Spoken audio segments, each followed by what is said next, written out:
right.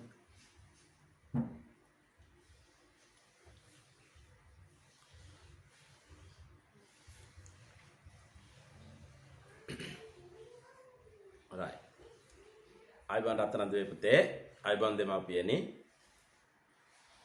ඔන්න සුපුරුදු පරිදි අද දවසේත් සිප්මුතු සමාජ සත්කාර පාඩම් මාලාවත් අරගෙන අපේ රත්තරන් දුවල පුතාලා බලන්නයි ආවේ.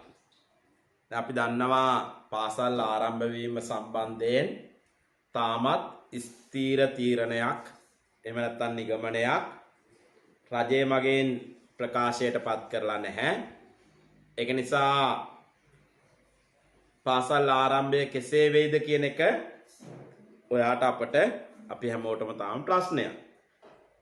ඉතින් මේ කාල සීමාව තුල ගෙදරට වෙලා ඉන්න කාල සීමාව තුල මගේ දුවලා පුතාලට විෂය කරුණු අතින් විශේෂයෙන්ම පහ ශ්‍රේණිය දෙවෙනි වාරයේ ගැනීම කළ යුතු කොටස් ආවරණය කරන්න තමයි අපි සිප්මුතු සත්කාර පාඩම් මාලාව ආරම්භ කරේ. මේ වෙද්දී ලංකාව පුරා සිටින ආදරණීය දුවදරුවන් දහස් සංඛ්‍යාවක් අපේ පාඩම් මාලාව නරඹනවා. අපට ප්‍රශංසා කරනවා ස්තුති කරනවා කියන එකත් මතක් කරමින් යනවන්න අද දවසේ පාඩමට.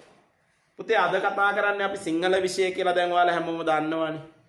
එතකොට අපි අවසාන වශයෙන් සිංහල විෂය සාකච්ඡා කරපු දවසේ අපි කතා කළා මොනවා ගැනද? පද වර්ග ගැන. එතනදී අපි කතා කරා විශේෂණ පද. විශේෂයෙන්ම නාම විශේෂණ සහ ක්‍රියා විශේෂණ. ඊළඟට නිත්‍ය බහුවචන පද. කොහොමද නිත්‍ය බහුවචන පදයක් වාක්‍යයක යෙදෙන්නේ? නිත්‍ය බහුවචන පදයක් උක්තය විදියට ආවොත් කොහොමද ආඛ්‍යාතයේ ගලපන්නේ කියන කාරණාව අපි සාකච්ඡා කරා. එහෙනම් අද අපි මේ පාඩම තව ටිකක් ඉදිරියට අරන් ගිහිල්ලා අද කතා කරනවා අපි මොනවා ගැනද? ඔව්. සමූහාර්ථ වාචී පද. යන මාතෘකාව සමූහාර්ථ වාචී පද.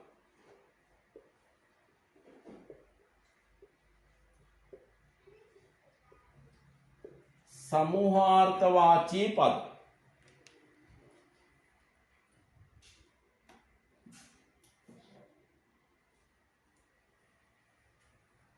සමූහාර්ථවාචී පද. right. මම පුතේ මොකද්ද මේ සමූහාර්ථවාචී පදයක් කියලා කියන්නේ? සමූහාර්ථවාචී.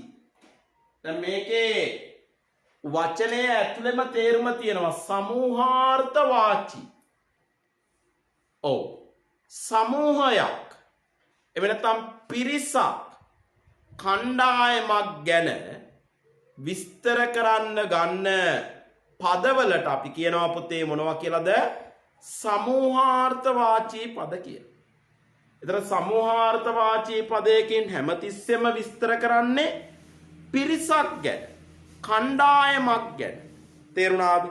right. දැන් අපිට ගන්න පුළුවන් මෙන්න මෙහෙම. කැල,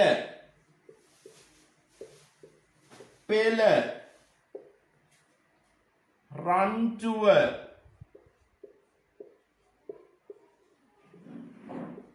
රෑන, පට්ටිය, පොකුර, කණ්ඩායම,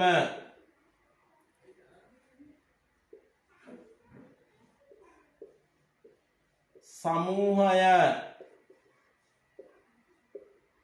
පිරිස, තමනවාද?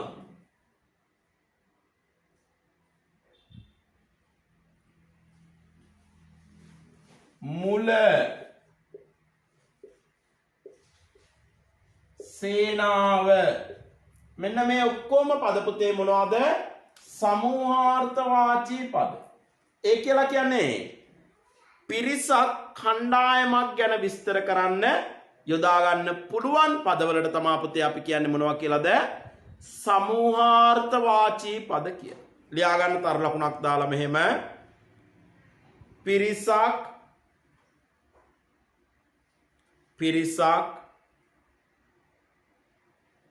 කමාවක් समूहයක්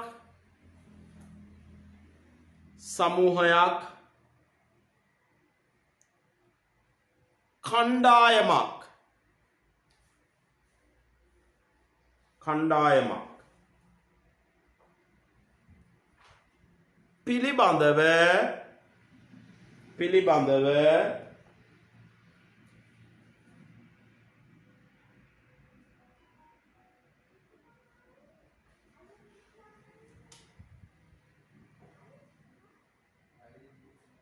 විස්තර කිරීමට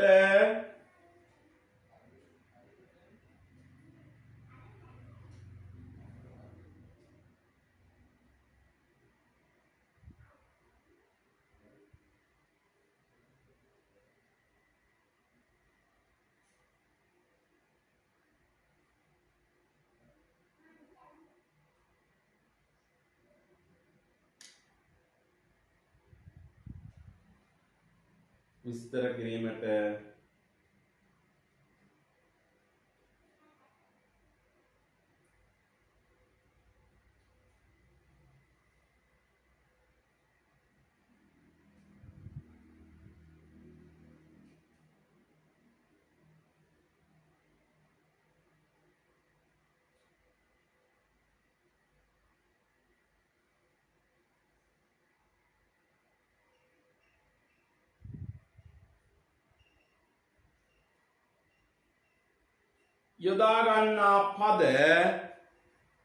යොදා ගන්නා පද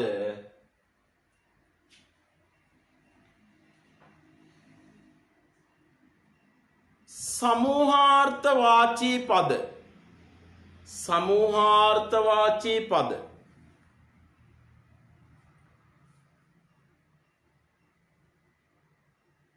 ලෙස හඳුන්වයි समूहार्थवाची पद ලෙස හඳුන්වයි right මේ ටික ලියා ගන්න පුතේ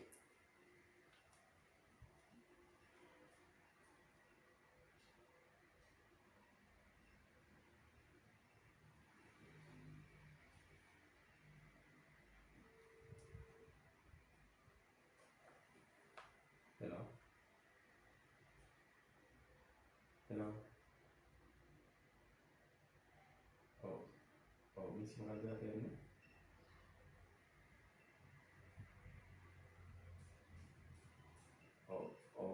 ඕක මිස් ඕක ළමයි කරු පේපර් එකක් නේ හරිද ඕක ළමයි කරු පේපර් එකක් ඒක නිසා සිද්ධියේ සමහර වෙලාවට වැරදිලා තියෙන කොට කල්පනා ගන්න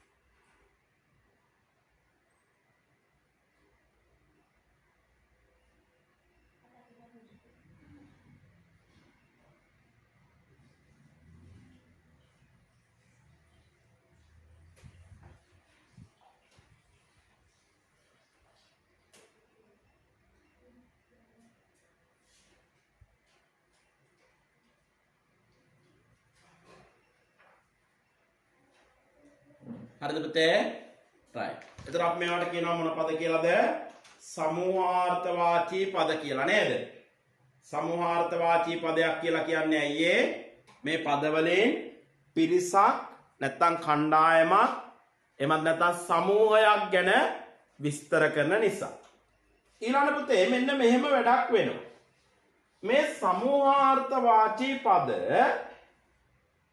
प्राणवाची उक्त पदයක් එක්ක යෙදුණු දැන් බලන්නකෝ අපි ලියමු නරි රංචුව නොනවත්වා හූ කියනවා නරි රංචුව නොනවත්වා හූ කියනවා එතකොට මේ තියෙන්නේ ආඛ්‍යාතයනේ පුතේ කියනවා ආඛ්‍යාතය නරි රංචුව දැන් මේ තියෙන්නේ අපි දන්න समूहार्थवाची පදේ හැබැයි එයා එක්ක එකතු වෙලා තියෙනවා නරි එයාලට පණ තියෙනවා. එහෙනම් සමූහවාචී පදයක් මෙන්න මේ ප්‍රාණවාචී නාම පදයක් එක්කලා එකතු වුණාම එයා වාක්‍යයේ උත්තය විදිහට තියෙනවා නම් පුතේ ආඛ්‍යාතයෙන් මොකද වෙන්න ඕනේ? ඔව් බහුවචන වෙන්න ඕනේ. එහෙනම් නාලි රංචුව නොනවත්වා හූ කියති. නාලි රංචුව නොනවත්වා හූ කියති. තේරුණාද? ඊළඟට අපි මෙහෙම ලිව්වොත්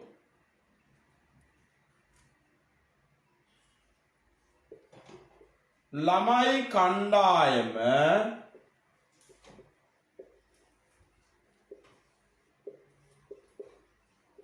ඉදිරියට ගියා. ළමයි කණ්ඩායම ඉදිරියට ගියා. මෙන්න ගියා ආඛ්‍යාතේ.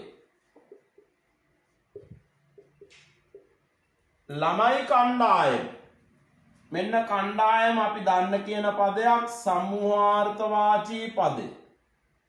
ළමයි කියද්දී යාලට පණ තියෙනවා ප්‍රාණවාචී.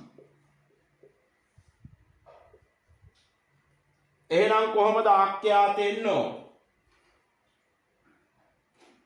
ඔව් ළමයි කණ්ඩායම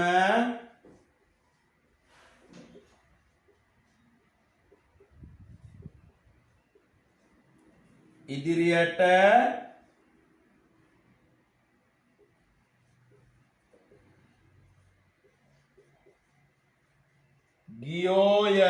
ගියෝය. තේරුණාද?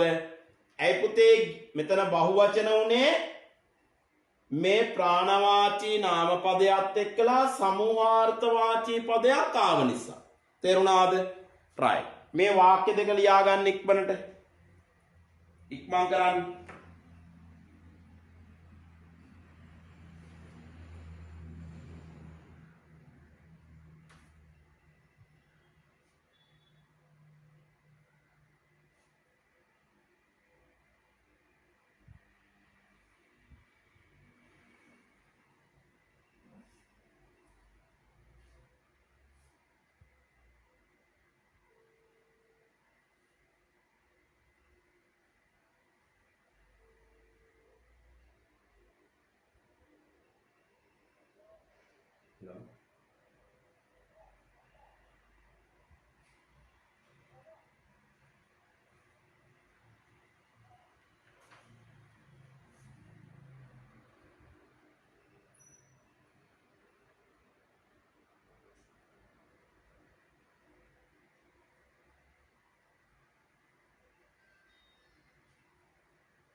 හරිද පුතේ?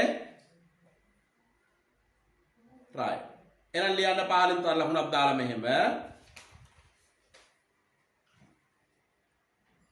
සමූහාර්ථවාචී පදයක් සමග සමූහාර්ථවාචී පදයක් සමග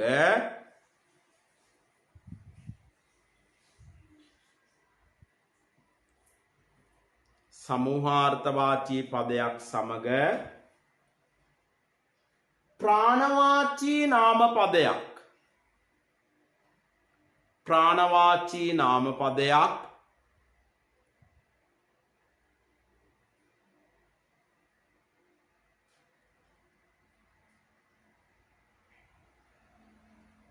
ප්‍රාණවාචී නාම පදයක්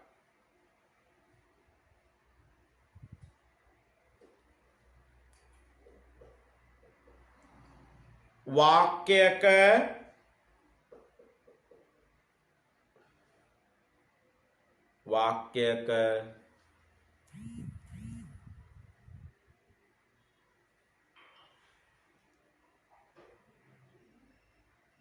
උක්තය ලෙස යෙදෙන විට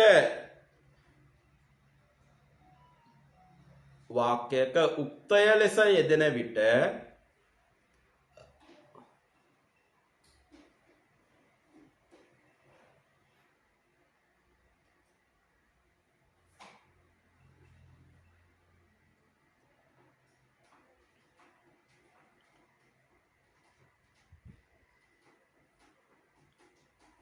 උක්තය ලෙස යෙදෙන විට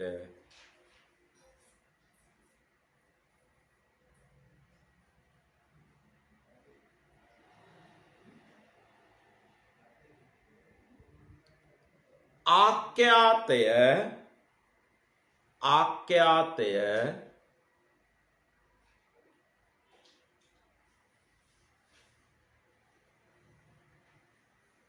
මොකද වෙන්න ඕනේ? ආඛ්‍යාතය බහුවචන විය යුතුය. ආඛ්‍යාතය බහුවචන විය යුතුය.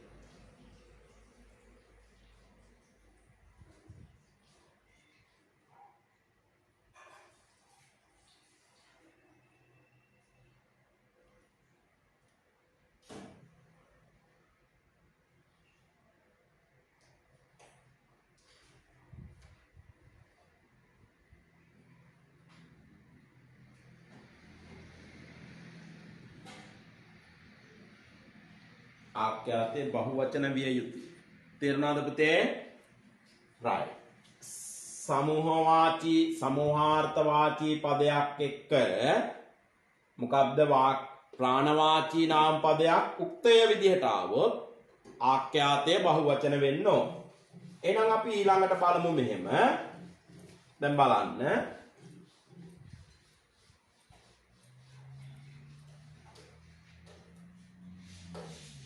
අපි ලියනවා පුතේ මෙහෙම. කොහමද?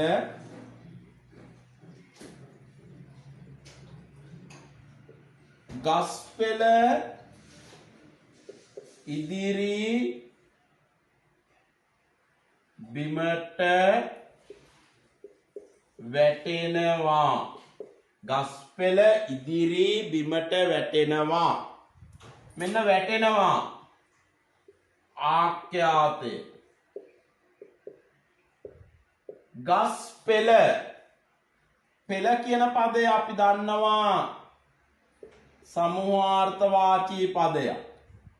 ගස් මෙන්න උක්තය, මෙයා අප්‍රාණවාචී.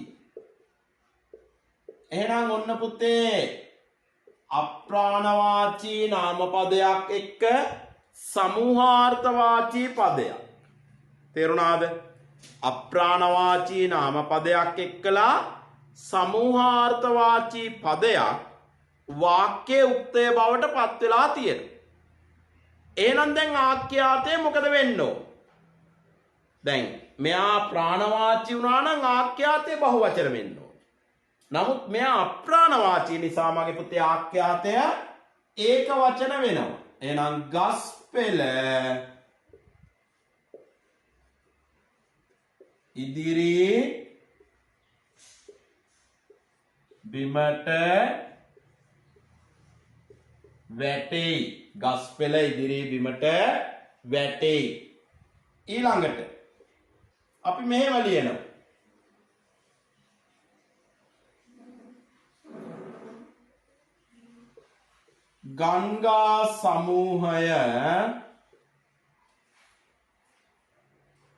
ගංගා සමූහය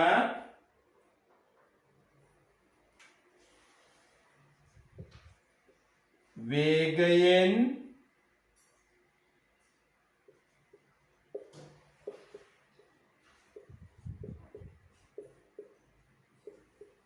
ගලා බැස්සා. ගංගා සමූහය වේගයෙන් ගලා බැස්සා. මෙන්න පුතේ බැස්සා ආඛ්‍යාතය. බැස්සා කියද්දී අතීත කාලයි නේද? right.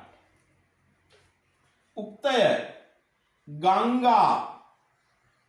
මෙන්න උක්තය. මෙයා අප්‍රාණවාචී. සමූහය කියද්දි මොන පදයක්ද පුතේ? සමූහාර්ථවාචී පදය. එහෙනම් ඔන්න අප්‍රාණවාචී නාම පදයක් එක්කලා සමූහාර්ථවාචී පදයක් ඇවිල්ලා වාක්‍ය උක්තය බවට පත් වෙලා තියෙනවා. එහෙනම් වාක්‍ය ආඛ්‍යාතයේ ඒක වචන වෙනවා කොහොමද? ගංගා සමූහය වේගයෙන් ගලා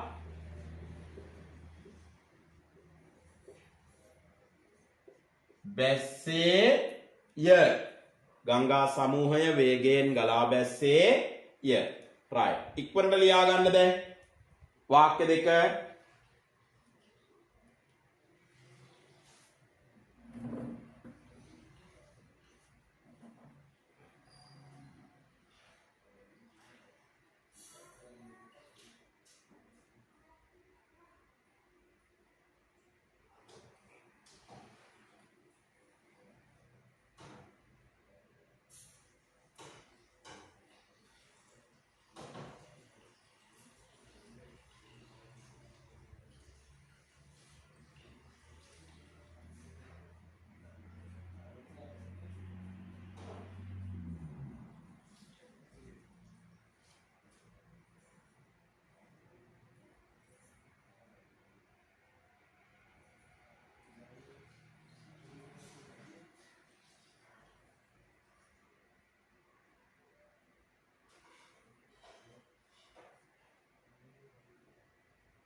හරිද පුතේ?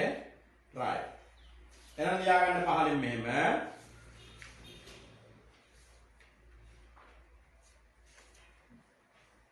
සමූහාර්ථවාචී පදයක් සමග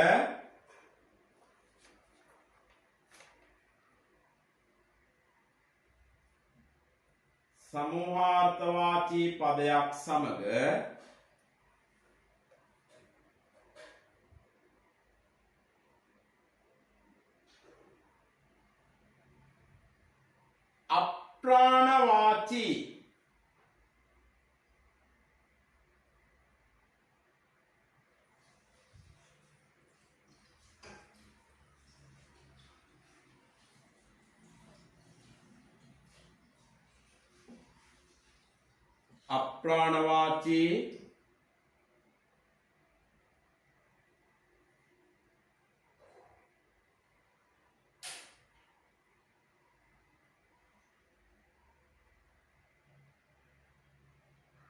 නාමපදයක්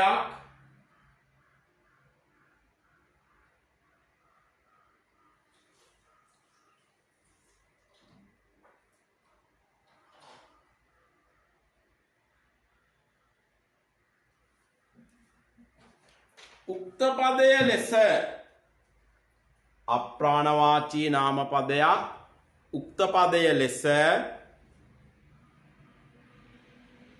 යෙදෙන විට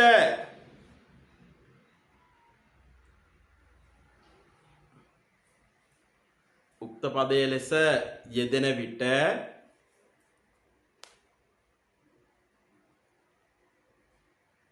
මොකද වෙන්න ඕනේ? මේ අප්‍රාණවාචී නාමපදයක් එක්කලා සමූහාර්ථවාචී පදයක් උක්ත පදයේ විදිහට යෙදෙනකොට යෙදෙන විට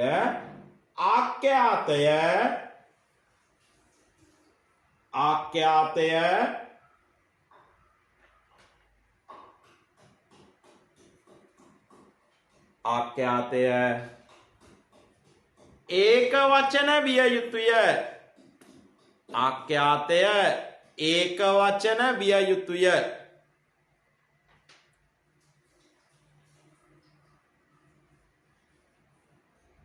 ආඛ්‍යාතය ඒක වචන විය යුතුය. හරිද පුතේ? right. පැහැදිලිද දැන් කියපු දේ නේද? මොකක්ද කිව්වේ අපි? මෙන්න මේ සමූහාර්ථවාචී පදයක් අප්‍රාණවාචී නාමපදයක් එක්කලා ඇවිල්ලා වාක්‍යයේ උක්තය විදිහට තියනවා නම් ආඛ්‍යාතය මොකද වෙන්න ඕනේ මයි පුතේ? ආඛ්‍යාතය ඒක වචන වෙන්න ඕනේ. right. ඊට කලින් අපි කිව්වා ප්‍රාණවාචී නාමපදයක් එක්කලා සමූහාර්ථවාචී පදයක් ආවොත් අන්න ඒ වෙලාවට ආඛ්‍යාතය බහුවචන වෙන්න ඕනේ කියලා. right. එහෙනම් අපි ඊළඟ කතා කරනවා පද වර්ගය ලියා ගන්න. නිපාත පද.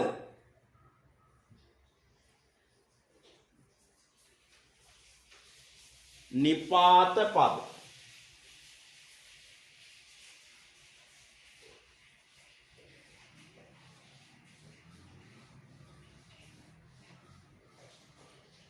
නිපාත පද.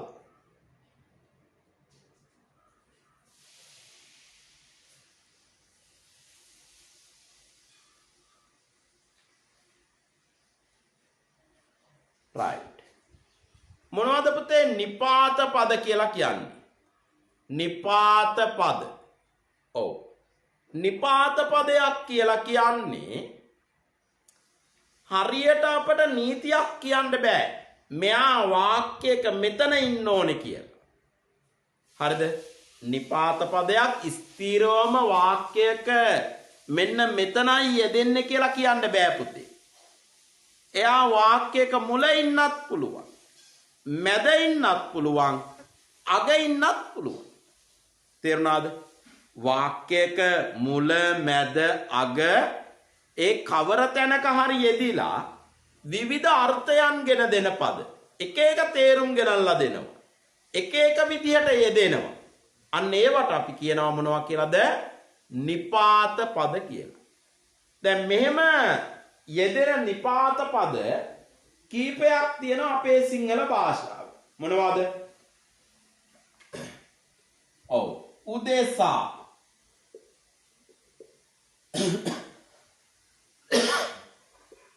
වැනි ඊළඟට සඳහා තව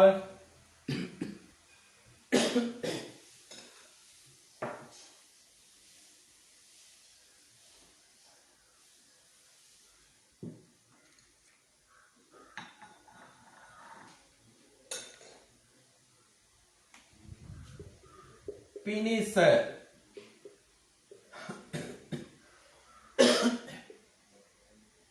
වගේ මෙන්න මේවට තමයි අපි කියන්නේ මොනවද පුතේ?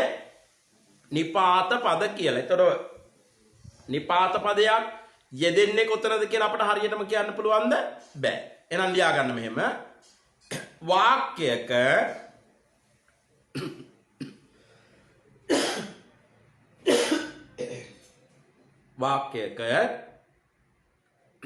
මුල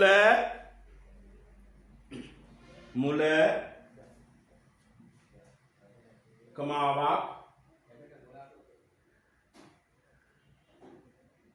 මැද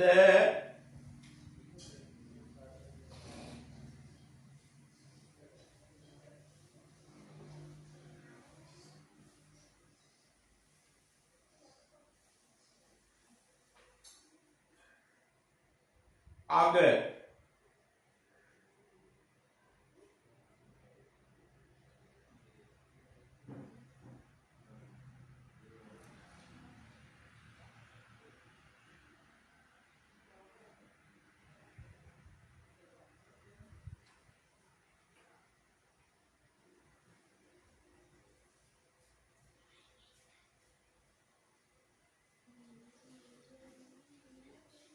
මුල මැද අග කවර තැනක වූවද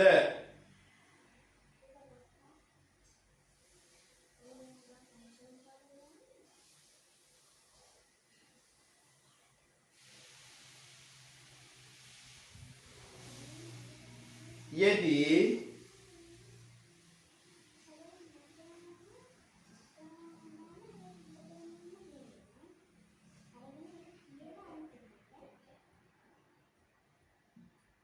කවර තැනක වුවද යෙදී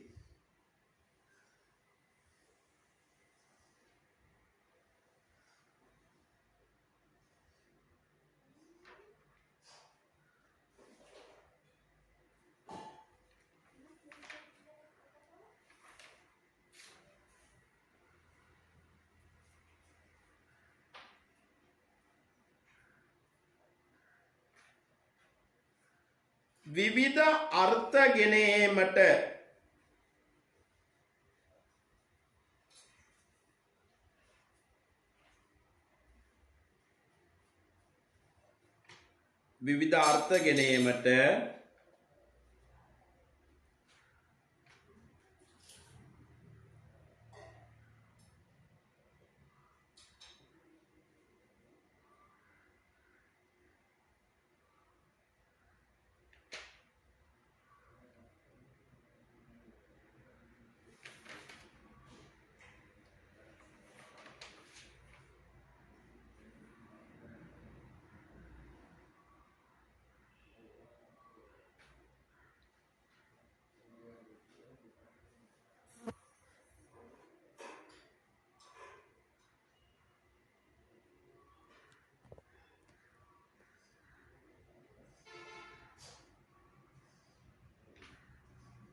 යොදන පද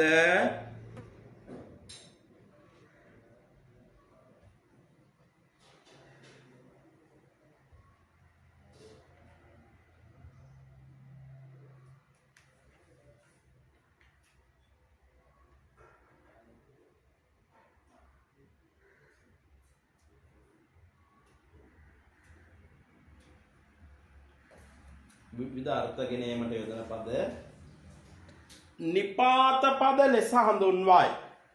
විවිධ අර්ථ ගෙන ඒමට යොදන පද නිපාත පද ලෙස හඳුන්වයි. හරිද පුතේ? ඒතර වචනයක මුල එන්න පුළුවන්, මැද එන්න පුළුවන්, අග එන්න පුළුවන්. ඊළඟට විවිධ තේරුම් සඳහා විවිධ අර්ථ ගෙන එන්න මේ පද භාවිතා කරනවා වෙන්නත් පුළුවනි. නිපාත පද ලෙස හඳුන්වයි. right. උදාහරණ කියලා ලියා ගන්න. උදෙසා වැනි සඳහා පිනිස වගේ මෙන්න මේ ටික. තව තියෙනවා. මේ තිත් පෙළක් දාන්නේ තව තියෙනවා කියන්න.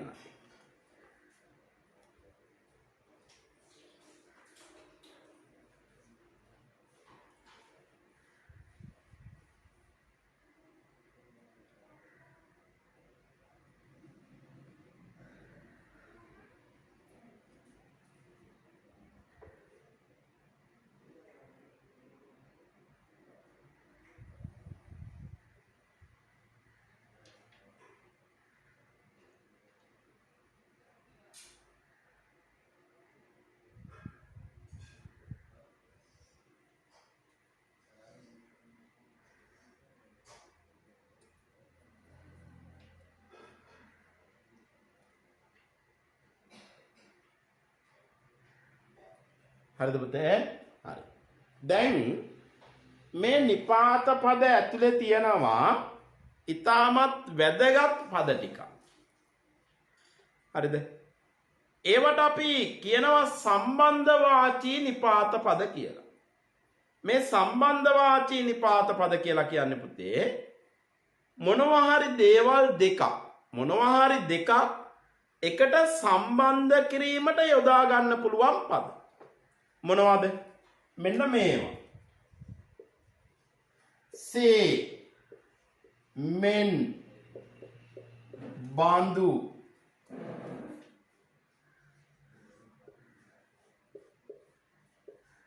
අයුරු විලස වැනි වගේ. සේමෙන් බඳු අයුරු විලස වැනි වගේ. right? මෙන්න මේවට තමා පුතේ අපි කියන්නේ මොනවා කියලාද? සම්බන්ධ වාචී නිපාත පද. සම්බන්ධ වාචී නිපාත පද. එහෙමත් නැත්නම් අපි කියනවා උපමා වාචී නිපාත පද කියලා. තේරුණාද? සේමෙන් බඳු අයුරු විලස වැනි වගේ. සම්බන්ධ වාචී නිපාත පද කියලා කියනවා නැත්නම් උපමා වාචී නිපාත පද කියලා කියනවා. ඒතර මේ නිපාත පද වලින් වෙන්නේ මගේ පුතේ මොනවා හරි දේවල් දෙකක් එකට සම්බන්ධ කරලා පෙන්වන එක. right? ලියා ගන්න එහෙනම් මෙහෙම.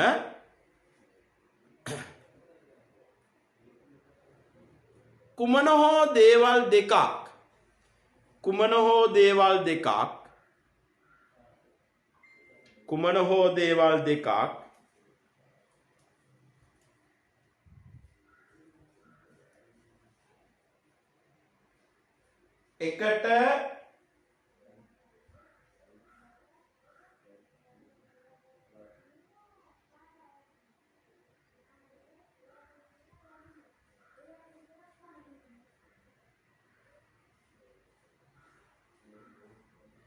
එකට සම්බන්ධ කර පෙන්වීමට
පුතේ මොකද ලිව්වේ? මුලින්ම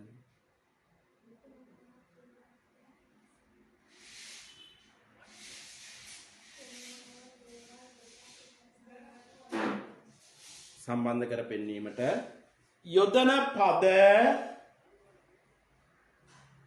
සම්බන්ධ කර පෙන්වීමට යොදන පද සම්බන්ධවාචී නිපාත පද සම්බන්ධවාචී නිපාත පද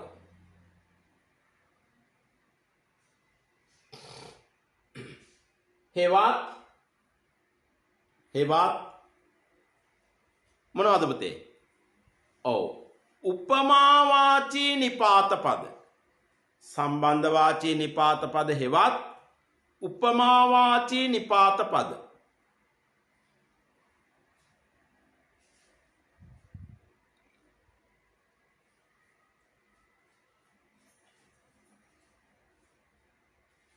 උපමාවාචී නිපාත පද ලෙස හඳුන්වයි.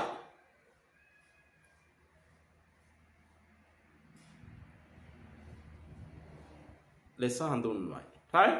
මේකට කියනවා අපි සම්බන්ධවාචී නිපාත පද නැත්නම් උපමාවාචී නිපාත පද කියලා. right. වරහන් ඉදිරි මේ ටික ලියා ගන්න පුතේ.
හරිද පුතේ?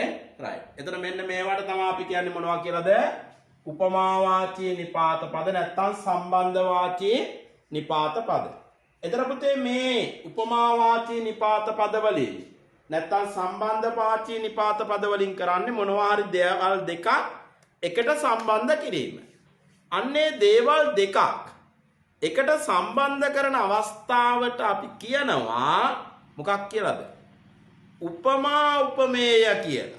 නේද? මොනවා හරි දේවල් දෙකක් එකට සම්බන්ධ වෙනකොට අපි කියනවා මොකක් කියලාද පුතේ? උපමා උපමේය කියලා. එහෙනම් අපි ඊළඟ දවසේදී කතා කරමු සිංහල පාඩම වෙලාවේදී මොනවා ගැනද? උපමා උපමේය ගැන. එහෙනම් පුතේ ඊළඟ දවසට ලියා ගන්න මාතෘකාව අපේ උපමා උපමේය. right? උපමා උපමේය. එතකොට එදාට අපි බලමු උපමාවක් කියන්නේ මොකද්ද? උපමේයක් කියන්නේ මොකද්ද? උපමාවාචී පදය කියන්නේ මොකද්ද කියන එක මේ කොටස් ටික නැවත සැරයක් බලමු. එතකොට ඔන්න දැන් මම ආයෙ පුතාලට පද වර්ග කියලා දුන්නා. නේ? මුලින් ඉඳන් ගත්තොත් විශේෂණ පද කරා අපි ඊළඟට මොනවද? සමූහාර්ථවාචී පද කරා, නිපාත පද කියන්නේ මොනවද කියලා කරා. තව ඒ විශේෂණ පදයේ යෙදෙන ආකාරය ගැන කතා කළා.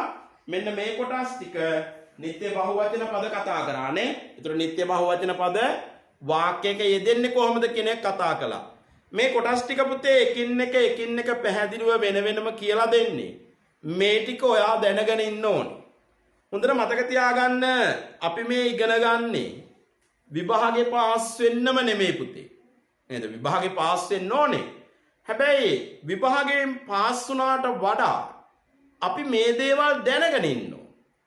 තේරුණාද? මේ දේවල් අපි අවබෝධ කරගෙන ඉන්න ඕන. මොකද විභාගෙන් එහාට 6 වසරෙන් ඉඳන් අපි ඉගෙනගෙන යන්න ඕනනේ. ඉතින් ඒක නිසා මේ කොටස් අමතක කරන්න එපා. අනිත් එක තමයි මේ කොටස් හරියට අවබෝධ කරගෙන ඉන්න.